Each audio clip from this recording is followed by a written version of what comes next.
Welcome back to Things of Gold, a Snarky Puppy podcast by Storm Sound and Osiris Media. My name is Ryan Storm. And I'm Megan Gliona, and I'm so excited to be here for episode 2. Me too. I'm ready to dive in. I feel like our first episode, that show was, kind of dipping our toes in a little bit. And the one that we're going to talk about today just throws you right in the deep end of this era. We've got a lot to unpack here.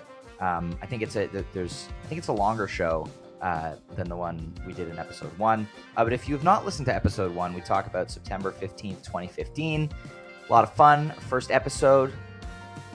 It was great, and I'm ready to be back today. On the day of this episode's release will be the day that I see Snarky Puppy live for the first time, so that's exciting.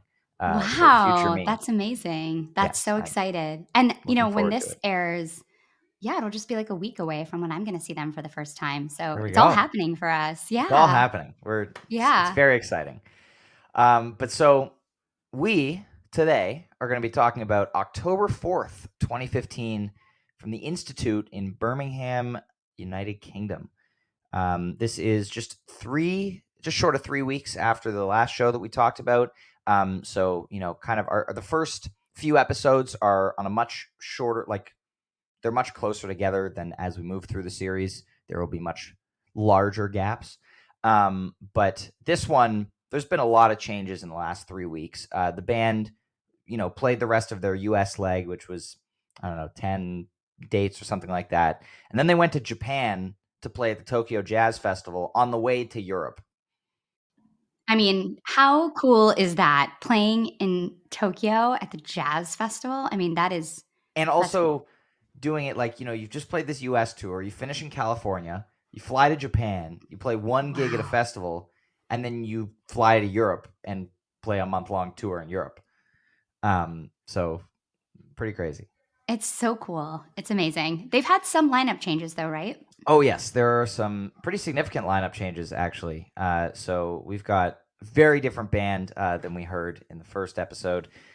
So here is our lineup for today's show. We've got Robert Sput Searight on drums.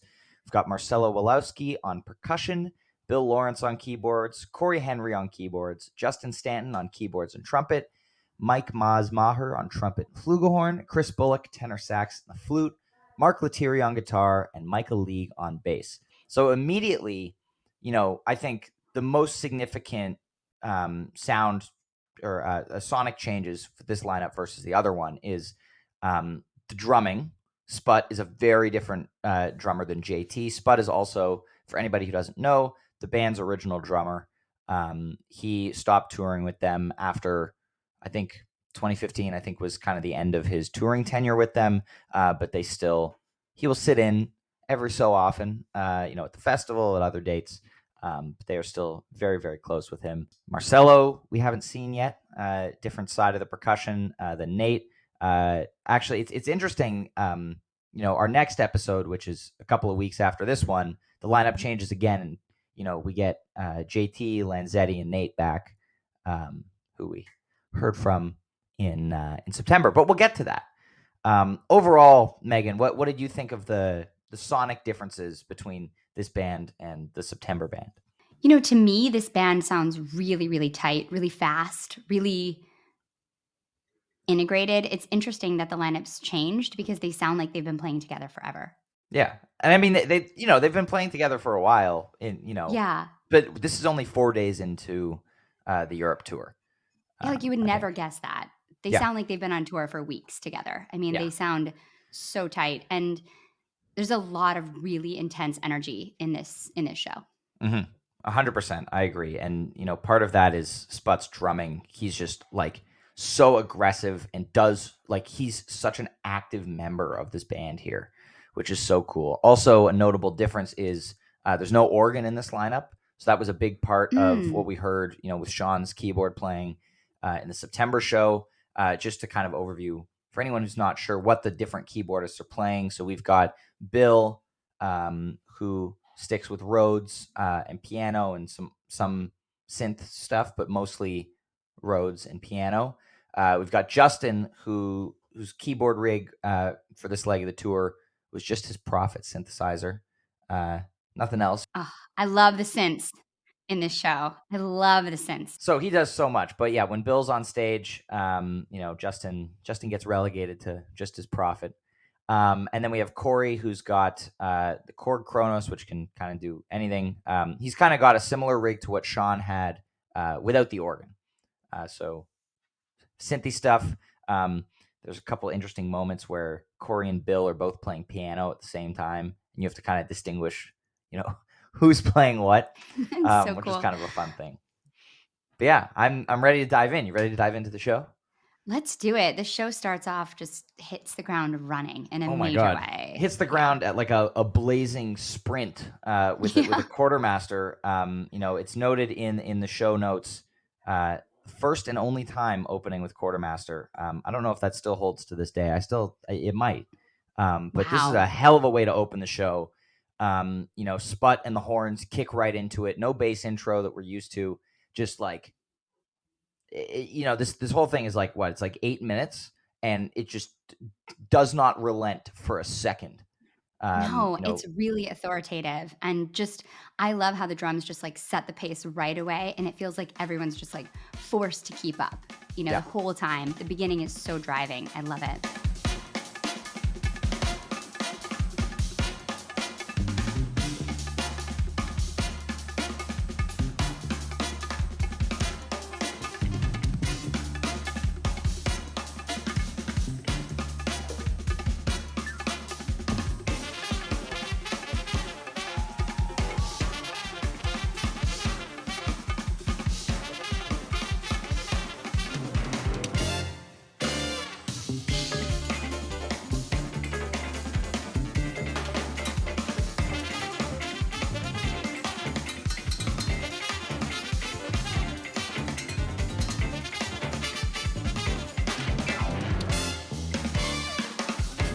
Yeah, and Bill really rips it up on Rhodes here. Cory playing off of him on piano.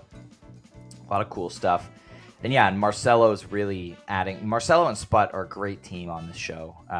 They are, Marcelo's percussion is really present in the mix as well. So there's a lot going on. But what a quartermaster. Whew. Yeah, they get into like this really funky groove, and then they just keep layering the percussion as the peaks grow. Mm-hmm. I mean, it's one of those things where like it feels like there's 10 drummers on stage. Right. It's like there's just so much layered percussion. It's incredible. And when the horns come in, the crowd just goes crazy. It's just so fun. It's really fun to hear. Yeah, it's amazing. And, we're going to talk about, we kind of talked about before we hit record, but this episode is kind of a tale of two quartermasters. Our bonus track is another quartermaster from a bit later in this tour that's completely different and like, 3 times the length. So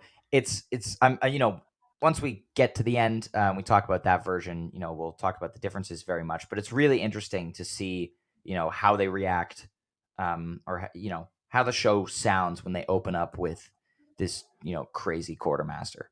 I love it. I really love the end of it too. It has this like soulful kind of bringing you home moment, which is such a good payoff after such an energetic, like strong opening to have this like soulful ending to this song. It's really cool. Yeah, it's amazing. And then they go right into Binky. Instead of getting a bass intro, get a little subdivision clap stuff happening. I believe that would be Michael leading the crowd into doing that. We'll see that on later shows happening in the song 34 Klezmer. Nice little klezmer tune. And also once we get into 2019 in the song Chavi, which they did that every single time. So this is a cool, atypical way to open up Binky. And I mean, what a Binky. Yeah, I really like the way the song starts. I think it's so cool how the band interacts with the audience. Like I have that a bunch in my notes. Like there's just this give and take between the audience and the band that I think is really unique. And the audience seems to know, like they know their catalog really well, it seems like. Like people in the audience seem to really know what's coming, what they're expected to do. They're ready for those like big peaks. And it's just really fun to listen to. I love this song has some such cool echoing back and forth. And it's just got a really great groove to it. Yeah, I agree. And we get that Chris Bullock wall of noise for the first solo. We talked about this in episode 1 as well. Similar thing. I think that this one's even more distorted than the last solo we heard. Yeah. But yeah, I have it just like it's a wall of noise more than individual notes, just like super screechy. And, again, Sput just sticking out as he's just hammering through this section. It's amazing. Yeah. I mean, if there's anything that stands out to me about this band, it's just the percussion and the drumming. It's really incredible. And I feel like there's just a driving nature to it that is different than most bands because it's just really kind of constant and also so textural. It's really interesting. Yeah, agreed. And then Justin takes the second solo. We heard Maz take it on flugelhorn in episode 1. Justin takes it on trumpet here. I find, sometimes I have a hard time distinguishing between the two of them playing trumpet, at least clean. Obviously, if there's, an effect on it, I know it's Maz. But Justin, I find, has a more aggressive style than Maz a lot of the time. This solo to me, a bit more jazzy. But what did you think of this one? Yeah, really pretty, really nice, and sounds cool how it transitions into like this kind of weird, almost more spacey sound. I really loved this section. I thought it sounded really cool.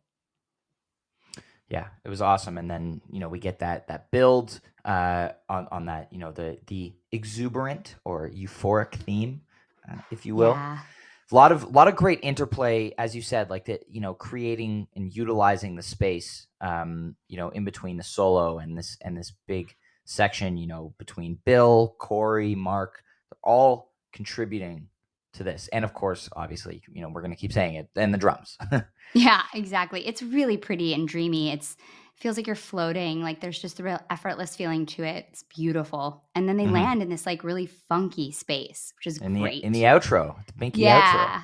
It's Hits. so great. And yeah. this what they do here is probably one of my favorite things that they do on the Binky outro, which they just go into P-Funk. Like they just start playing P-Funk, and I love when that happens. Yeah, yes. Always good. And then also they just they do that thing where they kind of flip back and forth between the Binky outro and P-Funk, and the horns, play the Binky horn line over the P-Funk, and it's like, it's so good. So and much the fun. synths come back in, and there's just like an instant drop back in. It's so dancey.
The percussion is playing like all sorts of stuff. I don't know what they're playing, but it just sounds like they're playing like everything in the kitchen. It's like I just kept picturing someone like running around like hitting every pot and pan because it just has that like almost a down home feeling to it. It's like masking the sophistication of what's really going on, I think, because it sounds just so effortless, but it's incredible. Yeah. And for actually really quick, for anybody who's listening to this on Nugs, the tracking of Binky and Skate You is not correct on the album. The Binky track ends after Justin's solo, when in reality it goes until the beginning of Skate You. So if you're listening to the P-Funk jammy part, that's still Binky. That was really confusing when I was listening to it. Yeah. So thank you. Yeah, and oh man, it's great because they kind of end, and then Michael's like, "Good evening, everyone." Like, "Hello, how's it going?" And then they just keep, the rest of the band's like, basically like, "Let's keep going," and then they go back into it. And then they use it as a perfect segue, like on a dime, they drop right into Skate You. So this segment of this show is one of my favorite things, improvisationally from them, because they just seamlessly go from song to song to song, um, without, without like searching, without needing to stop for a minute and wait to start the next song. Man, I love Skate You.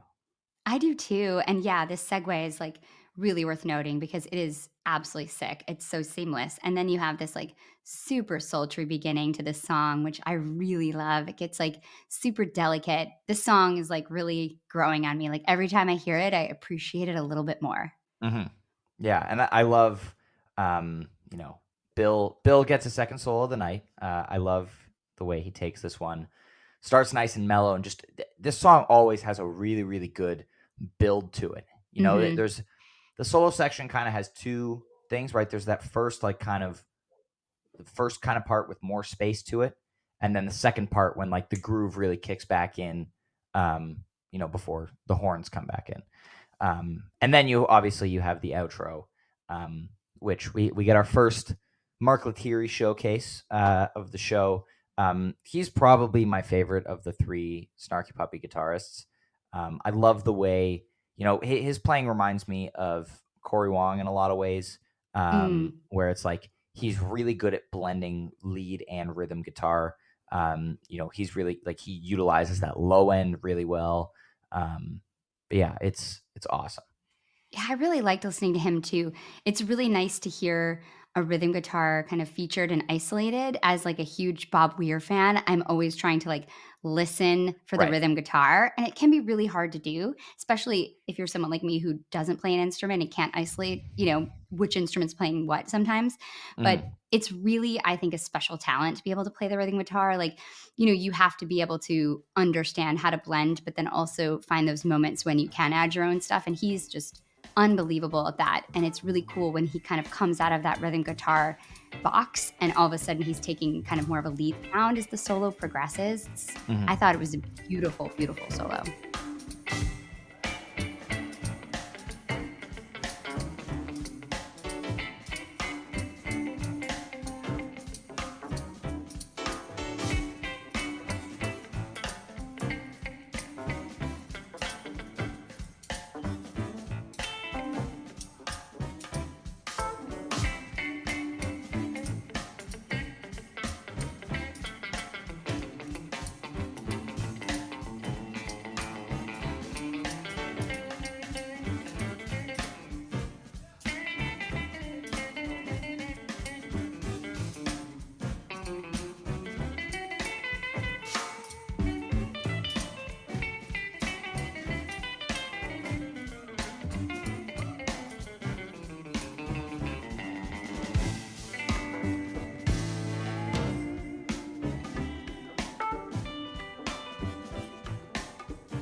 Yeah, agreed.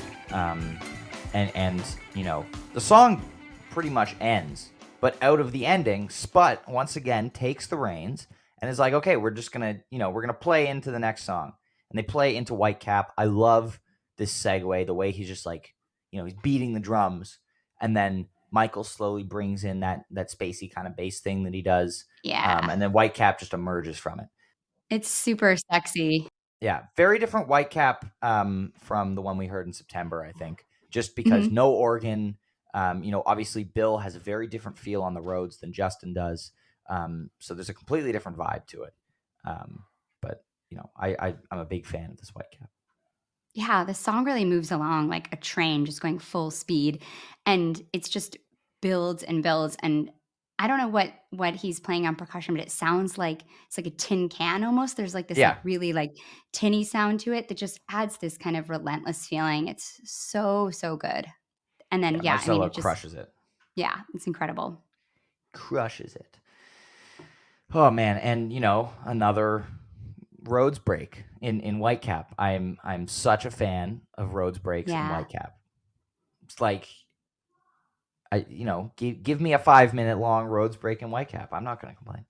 Yeah, it's a really like drastic change from the tempo of the song. It gets like so patient. And then I love how like they drop right back into it and then Michael like acknowledges the solo and it sounds really cool. Yeah, agreed. It's cool. And then, Bullock gets the solo on the outro here. He gets a little break on his own in the groove, to show off. This is a lot cleaner than his Binky solo. He's not using as many effects. So you can hear the articulation of the notes more.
I quite enjoy this one.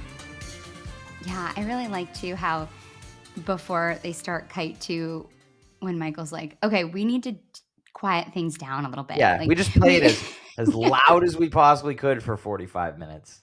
And now we're going to relax. It's really, you need a breather by the end of Whitecap. You kind of like look at the clock and it's like, oh, like it's been 45 minutes of them just like in your face craziness.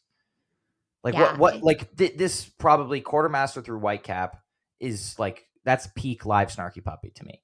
Just the way so they good. execute these, the song selection, like, Binky into Skate You is something they do a few times. There's one that we're not going to talk about in this season, but a show that I want to definitely highlight in the future, with like a 40-minute Binky Skate You, like just on its own.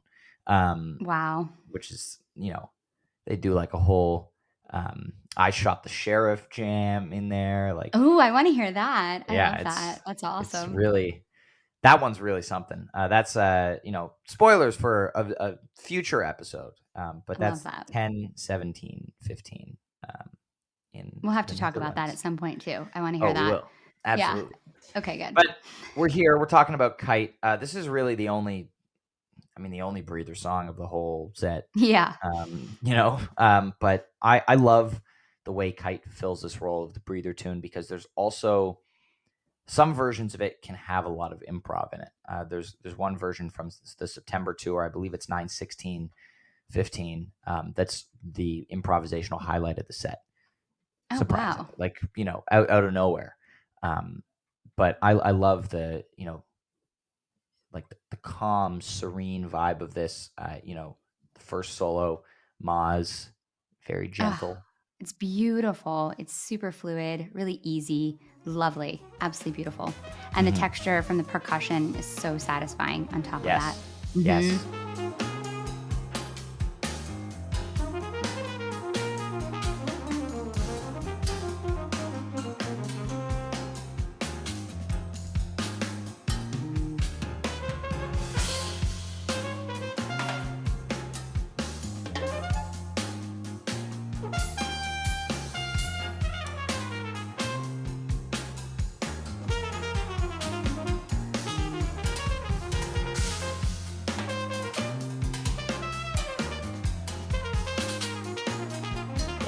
And then people, you need to listen close to hear the distinction for this Rhodes solo, because this is actually Cory.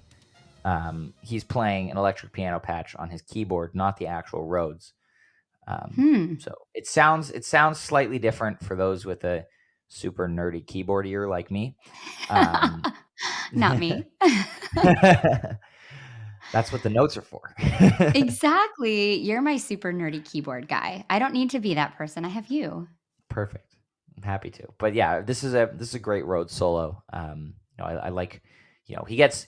I find Cory takes it in a much more aggressive fashion than Bill would. We're going to hear another great Bill moment in a couple of songs, where and his playing style is very, like Bill to me is a pianist. He plays Rhodes, he plays piano. Like obviously as a keyboardist, he knows how to play organ and can probably play a phenomenal organ.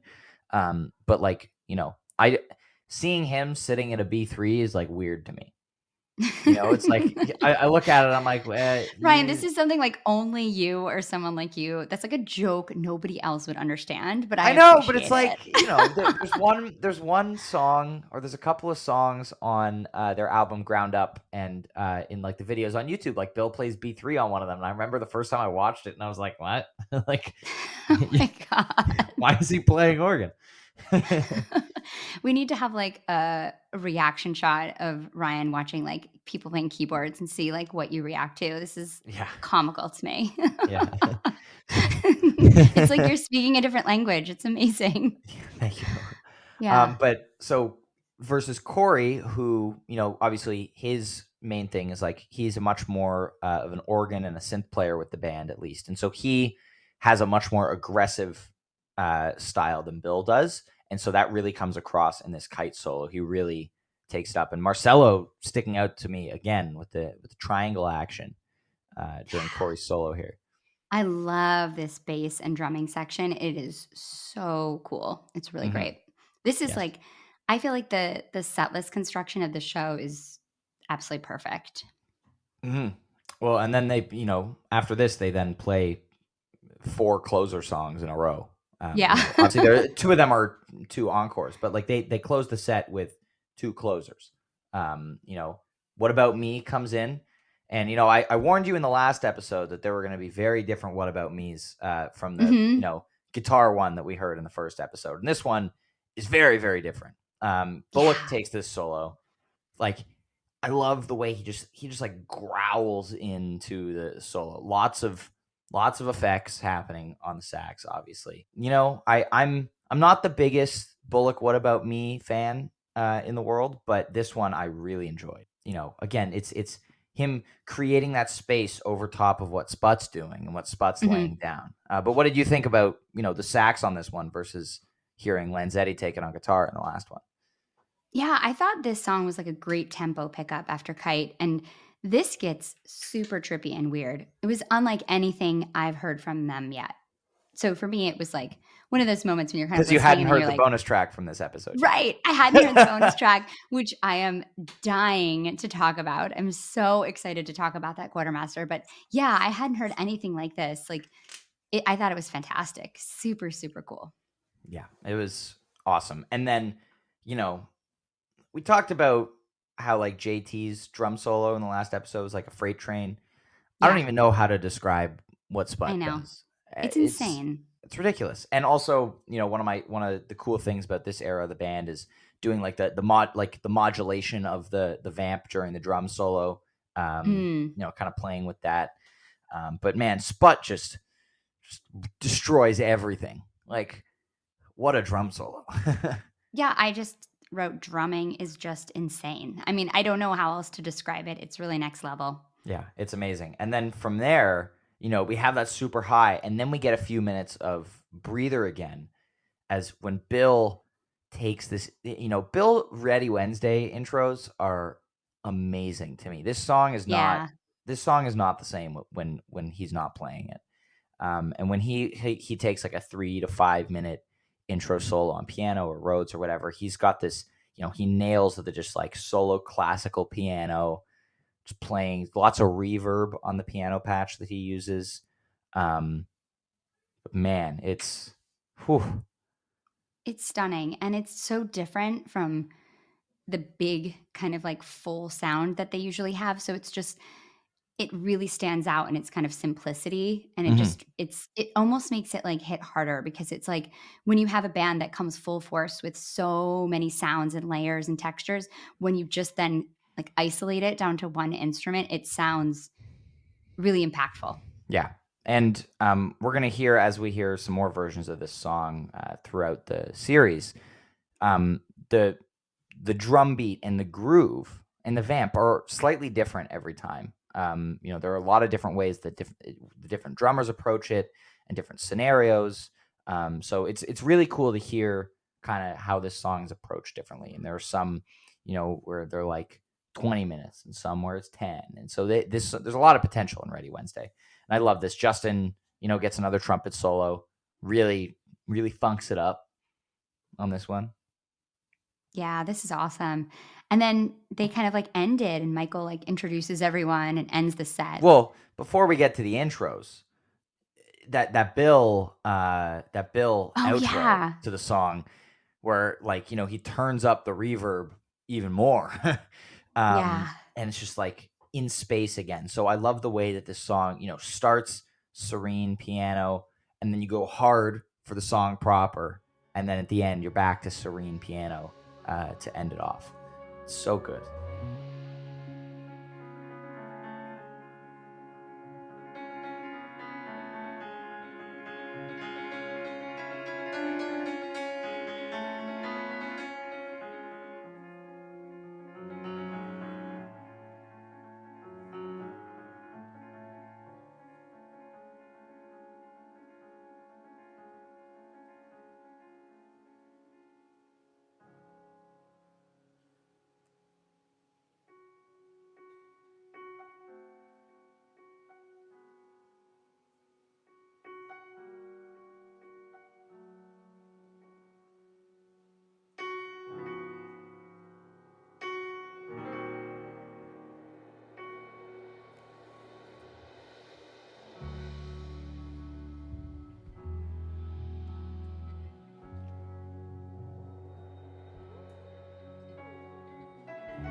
Yeah, so many of their songs are just like little journeys. It's really cool. Yeah, agreed. And then, yeah, he intros everyone, come back out for the first encore. Pretty standard Shofukan encore here, like nothing out of the ordinary. No drum solo or anything. Great trumpet solo from Justin. But, this show has been too hype to not do this. But, the crowd wants what it wants, and they ask for Lingus. And the band Yeah. comes back out and gives us a Lingus. Yeah, I think that this Shofukan is really cool. Like it just this song is just awesome. It goes everywhere. You've Mhm. got this like dark electronic sound to it. Gets the crowd singing, and yeah, they start the chant up. I mean, this is cool. Do they do this often? Do they chant for songs often? Um, Usually, what will happen is they will just start doing the Shofukan horn chant, as we Yeah. heard with the last episode, and then they'll come out and play another song. I don't know how often they like chant for a song, and Michael actually plays it. I know there's one show from 2019 where the crowd's chanting for Lingus at one point, and Michael's like, "We're not playing that." Oh my god, I love it. I mean, I'm gonna start like chants at shows that I go to for songs I want to hear. If it works, even if it just Binky. works once, yeah, Yeah, exactly. I'll try that at the weekend. We'll see how it goes. yeah. Get everyone into it. I think Beacon's People will be into that. Yeah. But this is our first Lingus of the series. Fitting that our first Lingus of the series is a Cory Henry Lingus. That's kind of his magnum opus with the band. Feels very similar to the studio version with to me, like nothing out of the ordinary with the solo. It's a very fantastic display of keyboard prowess. Serious keyboard shred. And Sput again, killing it.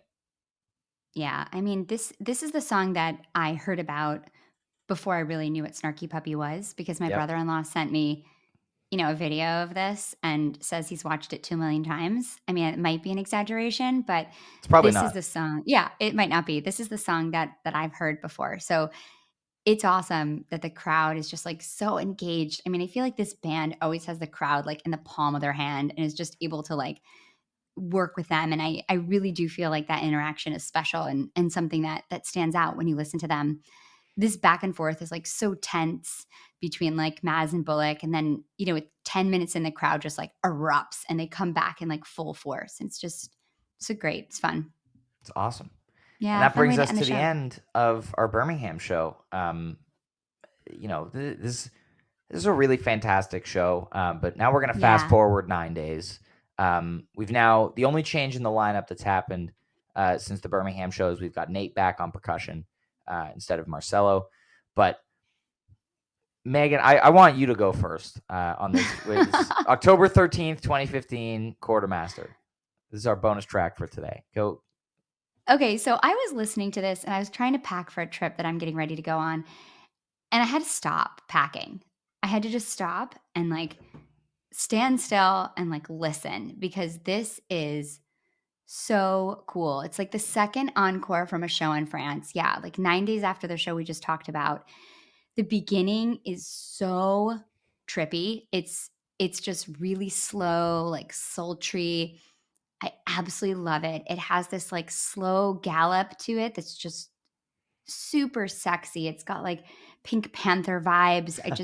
I absolutely love it. I felt like the beginning of this song was just even towards like the middle of it too. It has such a different kind of feel to the other quartermasters I've heard so far. Yeah, and I mean, one of the quartermasters you heard was Sean, going nuts on the, Yeah. with crowd involvement, and the other one was this crazy opener. And so this one, it's 19 minutes long and just begins like Michael comes on stage for the encore. And I don't know if they talked about doing it like this backstage, but he goes into this, solo bass version of this song, Wade in the Water, which I hadn't heard before. I went and I listened to it a couple of days ago when I was doing my listening for this, so I could say that I had heard the song.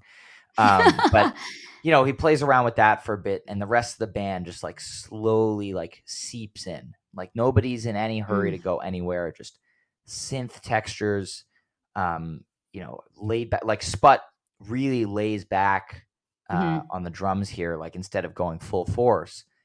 And it's so patient. A lot of the time, like especially in the show that we were talking about today, like they're just going full force into things, wasting no time. Here they're just like, all right, we're gonna take a couple of minutes before we even get to the opening riff. And I love the way that the horns just dreamily come in with the quartermaster hook. Like, oh, It's like really nice. Like, yeah. It's really hits. Wow. It's so, like you were saying, just the energy and the vibe is so different from anything, especially that we've heard in the show that we were just listening to. It really stands out. Mm-hmm. Yeah, and we get a nice, clean Bullock solo for the first part of this, but it's really like it's not like a big showcase solo like his and Mark's solo later in the song. They're really just like they're there. They're sitting in the groove, having a good time, like in no hurry to go anywhere. It's definitely a different feeling than some of the other solos, which feel like kind of like showcases, right? Yeah. Like here they are, like look what they can do. This is more like an integrated kind of like vibey solos. Yeah. Mm-hmm. So it's so good. Man, like I just it's so cool because also after Mark's solo, which then with his like I don't know whether he's using the whammy or a slide at different times. It feels kind of has this like Old West vibe, like you can see like an empty prairie with a tumbleweed and like like cowboys in a town, and it's like that kind of vibe during. I his was solo imagining thing. like some sort of like Moroccan like snake charmers and like impending danger, like spies everywhere. Like there's just this kind of like creepy sexiness to it. It's really, really neat. Yeah.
Good. And then we get all three keyboardists layering different things as it kind of progresses to the end, and then it kind of fades. Michael thanks the crowd, and then they come back in for another few minutes, and just like this is just such a cool space, and I imagine that the band was just having so much fun in this space. Now unfortunately there is not video from this show, very unfortunately. Yeah, I would have loved to have seen a video of this. There's some. The guitar solo just has this like triumphant ending to it that I think is like the perfect way to end a second encore like that. It just feels great. Yeah, this honestly, I discovered this kind of by accident, like probably 6 months ago when I was listening to random quartermasters that were on Nugs, because I had recently discovered that that's where like crazy shit like this happened. And I like clicked on this one, and my jaw just like hit the floor, and I was like what am I listening to? Like, yeah, it's unlike anything I've heard from them before. It's one of my favorite Snarky Puppy things ever. Yeah, this is my favorite thing I've heard from them so far. You haven't gotten to the quartermaster that's our bonus track in the last episode yet, which is my favorite Snarky Puppy thing ever. So in 10 episodes we'll see what you think there. But man, yeah, if you have not heard this, people, you need to go play this. It's fantastic. If you have not heard this and you've made it this far into the episode, you probably should go back and listen to the show before. But what are you doing? Well, yeah, it's awesome. Yeah, and that brings us to the close of our content for this episode. Really, really interesting comparison between our episode 1 and episode 2 here. We'll be back in 2 weeks, of course. We're going to be talking about episode 3, which is going to be a lot of fun. We will be covering 10/27/15 in Mannheim, Germany. That's going to be fun. Wow. We've got JT and Lanzetti coming back. Cory leaves, so it's our first show with just Justin and Bill on keys, which is kind of a different sound. Yeah, it's going to be a good one. We only, unfortunately, so Megan, you're going to have to say goodbye to Binky. I am? Wait, yeah, we're not going to see Binky again until episode 10. That's like one of my favorite Snarky Puppy songs. That's the only. We've only got one Binky left in this whole series after these two. So That's really sad. blame the band for not really playing it after 2015 Well, as when much. I start chanting it at the Beacon, we'll see what happens. Yes, we will. We will. But yeah, so we'll be back in 2 weeks to talk about. I now feel like I've now just been, playing that bonus track Quartermaster in my head for the last few minutes, and now I'm feeling all like mellowed out. It's a really good vibe. Like, not the vibe you want to have if you want to do anything. Like I said, I was just packing and I couldn't even do that, but Yeah, it's like really nice. I if would you're like highly on the recommend. couch and really stoned, it's excellent. I can't think of a better way to experience that song. Well, there we go. Now everybody knows what to do tonight. Yeah, there you go. Everyone has plans for 20 minutes of their evening tonight. But by this point, also, we will be in the middle of Snarky Puppy's spring tour. We will be posting highlights. As video becomes available, we will be posting highlights on Instagram, and Twitter, and Facebook, and all the places. Follow us at Things of Gold Pod for all that cool content. We also, obviously, it will all be out by the time this episode comes out, but there was a countdown of cool clips and moments from the Empire Central Fall 2022 European Tour to get excited for the Empire Central US Spring Tour. So if you are looking for really cool moments from that tour, go check out Things of Gold Pod. Give us a follow. It's, stay up to date. Yeah, Remember, and tell your friends about us. Yes, tell your friends. It's a good album by Snarky Puppy. Yeah. Zing. Well, we will be back in 2 weeks. Thank you so much for listening to this episode of Things of Gold. We'll see you next time. Thanks, everybody. Thanks, Ryan. Bye.